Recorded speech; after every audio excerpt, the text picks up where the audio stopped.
할렐루야. 오늘 아침 묵상 말씀은 마태복음 3장 1절에서 3절 말씀까지입니다. 제가 봉독해 올리겠습니다. 그때 세례 요한이 이르러 유대 광야에서 전파하여 말하되 회개하라 천국이 가까이 왔느니라 하였으니 그는 선지자 이사야를 통하여 말씀하신 자라. 일러스되 광야에 외치는 자의 소리가 있어 이르되 너희는 주의 길을 준비하라. 그가 오실 길을 곧게 하라 하였느니라. 아멘. 오늘도 이 말씀으로 승리하는 우리 행복한 성도들 모두가 되시기를 간절히 소망합니다. 철학자 키에르케고르는 이런 말을 했습니다. 온 세계가 다 무너지더라도 내가 꽉 붙들고 놓을 수 없는 진리, 그것을 위해 살고 그것을 위해 죽을 수 있는 진리를 발견해야 한다.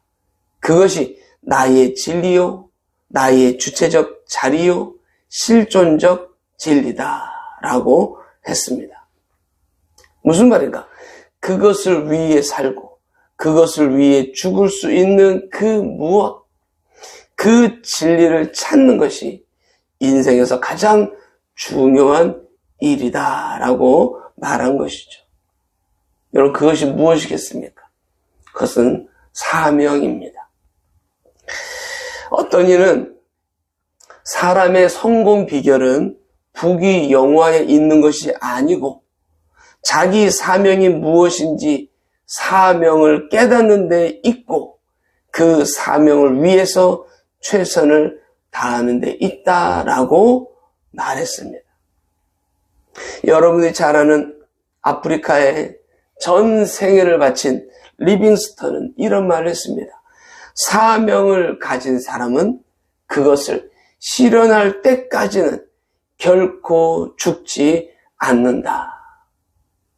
우리가 잘 아는 사도 바울은 사도행전 20장 24절에 내가 달려갈 길과 주 예수께 받은 사명, 곧 하나님의 은혜의 복음을 증언하는 일을 마치려 하면은 나의 생명조차 조금도 귀한 것으로 여기지 아니하노라. 바울은 복음을 위해 죽는 것이 사명자의 길이라고 그는 증거했습니다. 사랑하는 성도 여러분, 우리 인생의 최고의 감격적인 삶은 과연 무엇일까요? 우리 인생의 최고의 감격적인 삶은 사명을 깨달은 자의 삶입니다. 사명이 있는 자의 삶을 살아가는 것이 여러분, 이 세상에 살아가는 모든 인생들 가운데 가장 최고의 감격적인 삶을 살아가는 사람이다. 오늘 본문도 그 사명을 가진 한 사람을 오늘 소개하고 있습니다. 바로 그의 이름이 세례 요한입니다. 여러분, 구약의 마지막 선지자는 누굽니까? 말라기입니다. 이 말라기 선지자가 활동했던 시기가 대략 주전 430년경인데 그 후에는 선지자들이 없습니다. 그래서 이때를 우리는 그 400년의 기간을 암흑기라고 말하는데 이유가 무엇입니까? 하나님의 말씀을 전해주는 선지자가 없었기 때문에, 하나님이 침묵하고 있는 그런 시기이기 때문에.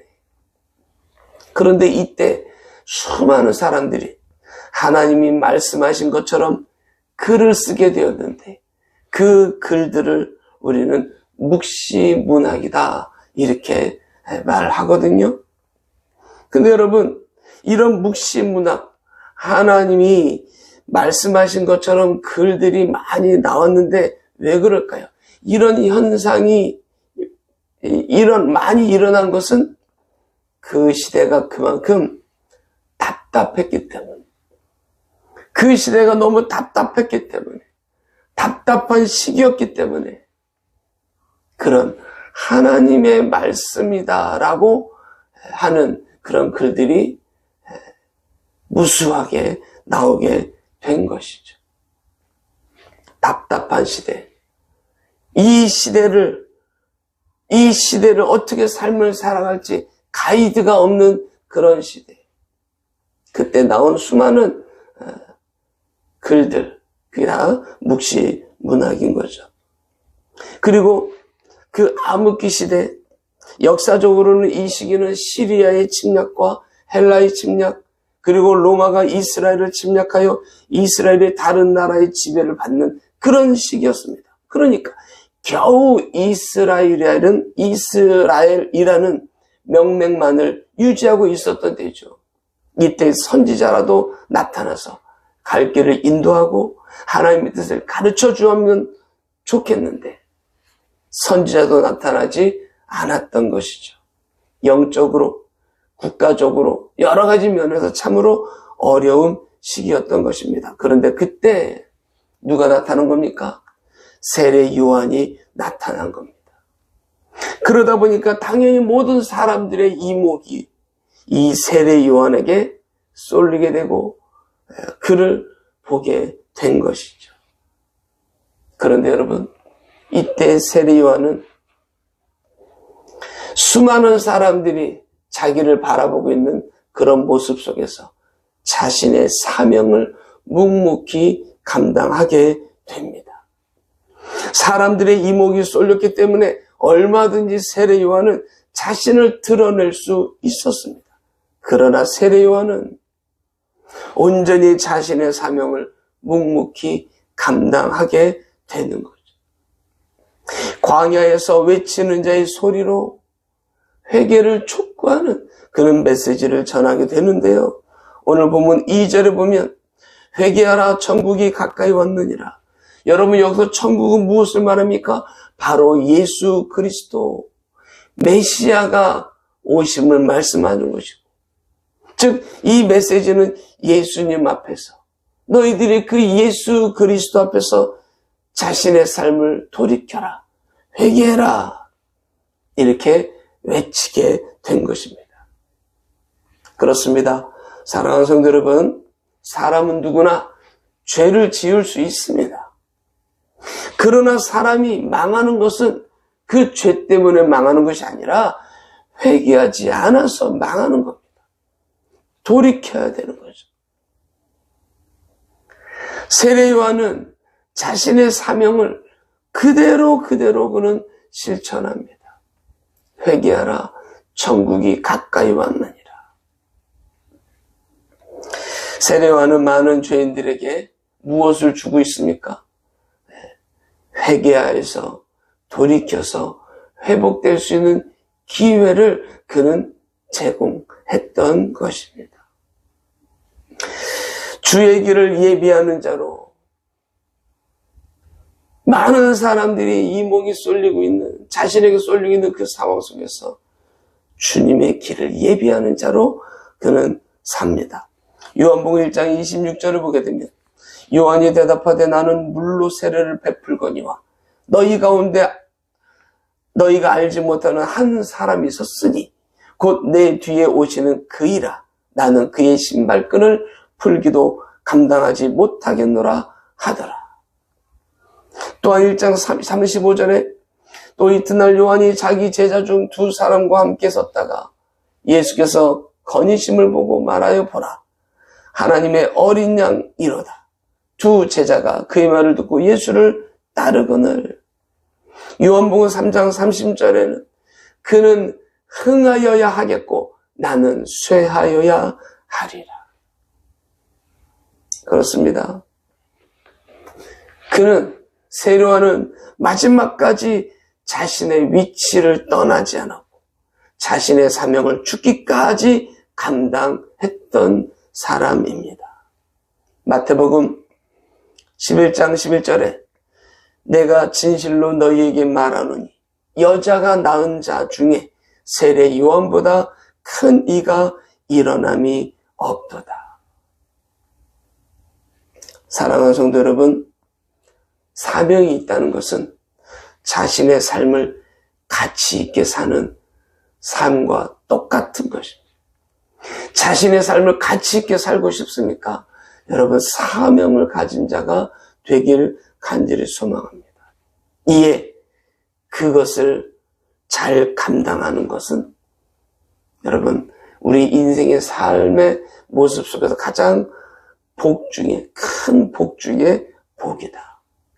그런데 여러분, 그 사명이 예수 그리스도의 나심과 죄에서의 회복과 구원을 선언하는 것이라면, 여러분, 이것은 죽어서도 여한이 없는 감격스러운 그 사명을 가진 자의 삶이다. 그것을 오늘 세례 요한이 그대로 드러내주고 있는 것입니다. 그렇습니다. 오늘날 우리들도 어느 것과도 비교할 수 없는 이 사명을 우리는 마음에 품고 살아가는 자들입니다. 우리 행복한 성도 여러분, 이 사명을 잘 감당하는 우리 행복한 성도 모두들이 되기를 간절히 소망하고요.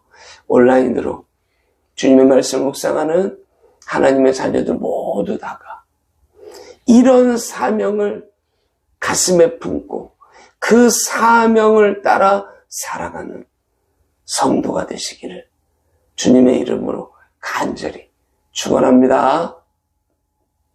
기도하겠습니다. 할렐루야. 사랑이 많으신 아버지 하나님, 주께서 오늘도 저희들을 붙들어 주시고 오늘도 우리에게 예수 그리스도를 믿는 그 믿음 안에서 그 예수 그리스도께서 우리에게 주신 그 은혜에 대한 그 은혜에 답하는 모습 가운데 우리들에게 사명을 주심을 참 감사합니다. 예수 그리스도의 복음을 전하는 일과 예수 그리스도께서 우리의 주인 되심을 나타내는 일과 이 모든 삶을 통하여서 하나님 앞에 참으로 가치 있는 삶을 살아내는 우리 행복한 성도들 모두가 되게 하옵소서.